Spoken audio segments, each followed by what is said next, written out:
रांची जिला के चान्हो थाना अंतर्गत जिस तरह एक नाबालिग युवती को पहले कुछ लोगों ने कार में उठाया, फिर गैंगरेप किया। हालांकि सुखद बात यह रही कि उन आरोपियों की गिरफ्तारी हो गई, लेकिन बात यहीं ख़त्म नहीं हो जाती है। असल बात यह है कि कोई भी सरकार अस्तित्व में, सत्ता में होती है तो महिलाओं की सुरक्षा, लड़कियों की सुरक्षा प्राथमिकता की सूची में होती है। इस वक्त हमारे साथ मौजूद है झारखंड राज्य महिला आयोग की पूर्व अध्यक्षा एवं वर्तमान में सत्ताधारी पार्टी झामुमो की महिला प्रकोष्ठ की अध्यक्ष महुआ माझी जी। आप चूंकि उस तरह की खबरों को डील की हैं, वैसे लोगों को डील की हैं जब आप अध्यक्ष थे आयोग की, आपको क्या लगता है वर्तमान में महिलाओं के लिए, लड़कियों के लिए झारखंड कितना सेफ है? अगर है तो किस हद तक है और क्या बनाया जा सकता है?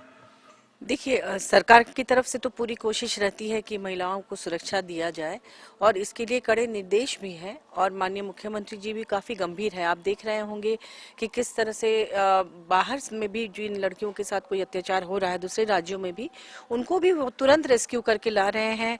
उनको फिर से नए सिरे से रोजगार के माध्यम से, शिक्षा के माध्यम से उन्हें फिर से बसाने की कोशिश चल रही है। लेकिन हमारे बीच में कुछ लोग ऐसी हरकतें कर देते हैं और जो लोग इस तरह की हरकत किए हैं वो हमारे ही समाज से हैं, हमारे आसपास से ही हैं।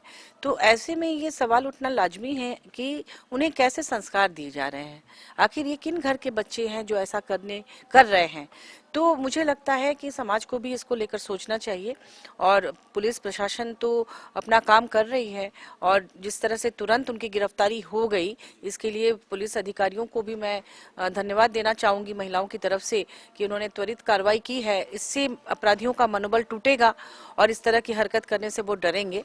लेकिन मैम, सत्ताधारी दल की महिला प्रकोष्ठ के अध्यक्ष भी हैं। आपकी व्यक्तिगत मांग या आपके प्रकोष्ठ की, मतलब झामुमो महिला प्रकोष्ठ की मांग सरकार से इस विषय को लेकर क्या रहेगा? क्योंकि गिरफ्तारी तक ही बात सीमित नहीं हो जाती है। अब चूंकि उस लड़की का करियर, उसका मुस्तकबिल का सवाल है, तो आप क्या चाहती हैं, क्या होना चाहिए उनके लिए?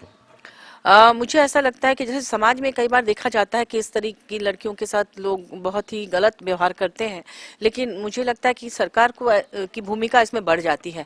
अगर तुरंत उस लड़की को उसकी अच्छी शिक्षा की व्यवस्था सरकार की तरफ से हो जाए, उसको आगे भी उसको सपोर्ट मिल जाए खेल के क्षेत्र में या पढ़ाई में भी, तो निश्चित रूप से उसका मनोबल बढ़ेगा और ऐसी लड़कियां अपने आप को उपेक्षित महसूस नहीं करेगी। और मैं समाज से भी अपील करूंगी कि इसमें उस लड़की को बल्कि और अच्छे से उसकी परवरिश हो सके, इसका ध्यान रखा जाए। गांव में या उसके घर के आसपास के लोगों को उनसे भेदभाव नहीं बरतनी चाहिए। आप तो इस बात को जरूर स्वीकार करेंगे, क्योंकि अर्ली मॉर्निंग की ये घटना है, तो हर दिन वो उसका वो शेड्यूल था कि वो मॉर्निंग में जाती थी।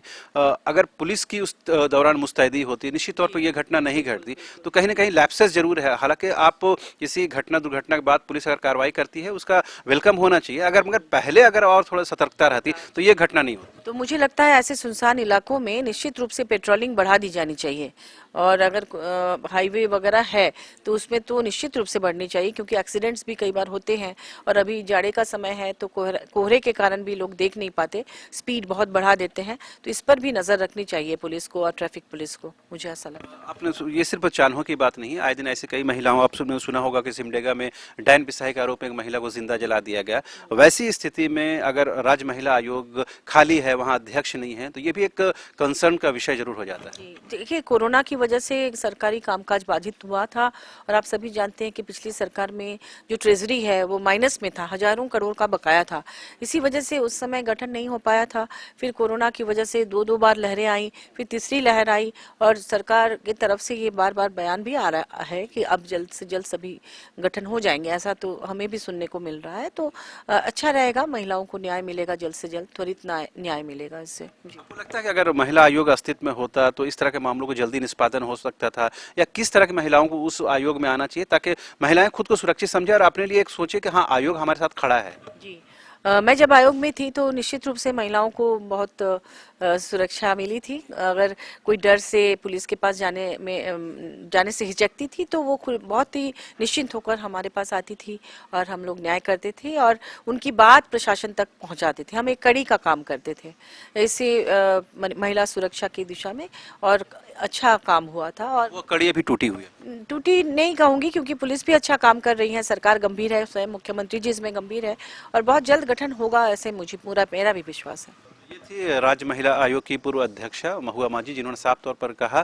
कि सरकार हो या पुलिस प्रशासन हो, उन्होंने पूरी तत्परता के साथ इस मामले को डील किया है। लेकिन बड़ा सवाल ये है कि घटना दुर्घटना के बाद अगर पुलिस प्रशासन जागता है तो ये बहुत बड़ी बात नहीं है। सवाल ये है कि अगर वैसी स्थिति, वैसा दृष्टिकोण या वैसी स्थिति उत्पन्न होनी चाहिए ताकि महिलाएं हों, लड़कियां हों, या सुबह हो, शाम हो, दोपहर हो, खुले आसमान के नीचे खुद को महफूज समझे, खुद को सुरक्षित समझे।